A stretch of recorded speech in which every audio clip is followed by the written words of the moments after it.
categories dissolve, especially fundamental ones, the culture is dissolving because the culture is a structure of category. That's what it is.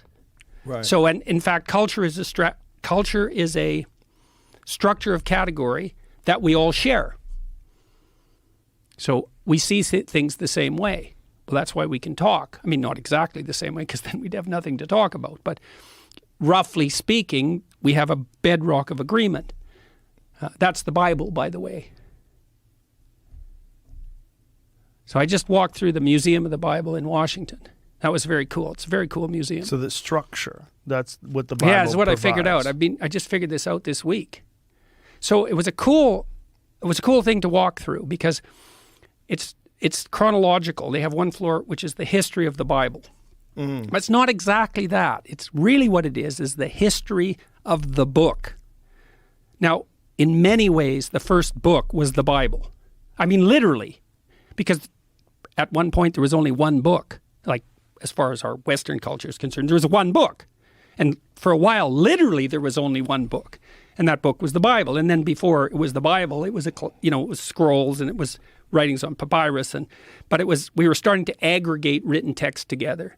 And it went through all sorts of technological transformations. And then it became books that everybody could buy, the book everybody could buy. And the first one of those was the Bible.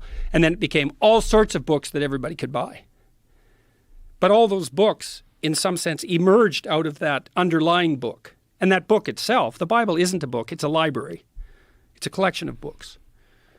And so what I figured out was, partly because I was talking to my brother-in-law, Jim Keller, who's the world's greatest chip designer and has now designed a chip that's as powerful as the human brain, which is optimized for artificial intelligence learning, by the way. And so I talked to him about that. He said, "You heard of the internet?" I said, "Yeah, Jim, I've heard of the internet." He said, "This is way more revolutionary than that." So in any case, we were talking about meaning in text because we were talking about translation and the problem of understanding text. And Jim said, the meaning of words is coded in the relationship of the words to one another.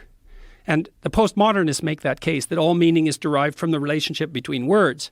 That's wrong because, well, what about rage? That's not words. And what about moving your hand? That's not words. So it's wrong, but part of it's right because the meaning we derive from the verbal domain is encoded in the relationship between words.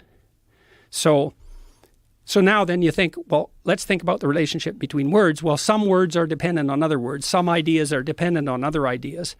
The more ideas are dependent on a given idea, the more fundamental that idea is. That's a definition of fundamental. So now imagine you have an aggregation of texts in a civilization. You say, which are the fundamental texts? And the answer is the texts upon which most other texts depend. And so you'd put Shakespeare way in there in English because so many texts are dependent on Shakespeare's literary revelations. And Milton would be in that category, and Dante would be in that category, at least in translation.